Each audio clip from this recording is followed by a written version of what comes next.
कुछ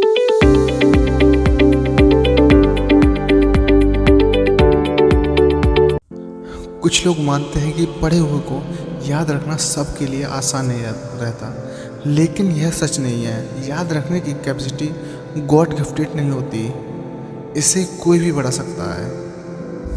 आज हम आपको बताएंगे याद रखने के 5 टिप्स जो आपकी याद रखने की क्षमता को बढ़ा देंगे।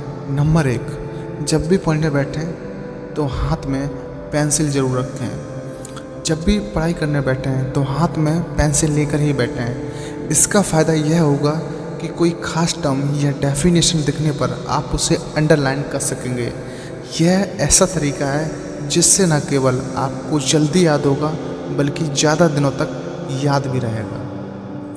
नंबर 2, नोट्स खुद बनाएं।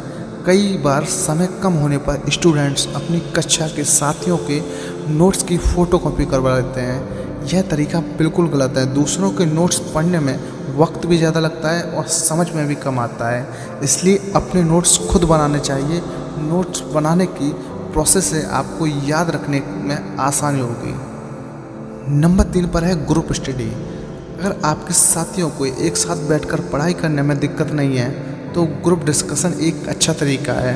ग्रुप डिस्कशन में जब चर्चा करके पढ़ते हैं तो इस दौरान डिस्कस की गई बातें ज़्यादा याद रहती हैं। नंबर 4 है पढ़ाई के समय लेते रहें ब्रेक। लगातार स्टडी करने से ब्रेन थक जाता है। लगातार पढ़ने से कई चीज़ें याद नहीं रह पाती, इसलिए स्टडी के दौरान बीच बीच में ब्रेक लेते रहें। इससे एकाग्रता बनी रहेगी और याद रखने की कैपेसिटी भी बनी रहेगी। नंबर 5 पर है रिवीजन। आप जो भी पढ़ रहे हैं उसका रिवीजन करना नहीं भूलें। रिवीजन करने से यह समझ में आ जाता है कि आप जो पढ़ रहे हैं वह आपको याद हो भी रहा है अथवा नहीं। आप जो भी पढ़ रहे हैं उसका अगले हफ्ते रिवीजन ज़रूर करें। अगर हमारे द्वारा बताए गए टिप्स आपको पसंद आए हों तो अपने दोस्तों के साथ ज़रूर शेयर करें, और अगर अभी तक आपने हमारे चैनल को सब्सक्राइब नहीं किया तो प्लीज़ सब्सक्राइब कर लीजिए और बेल आइकन को प्रेस कर लीजिए।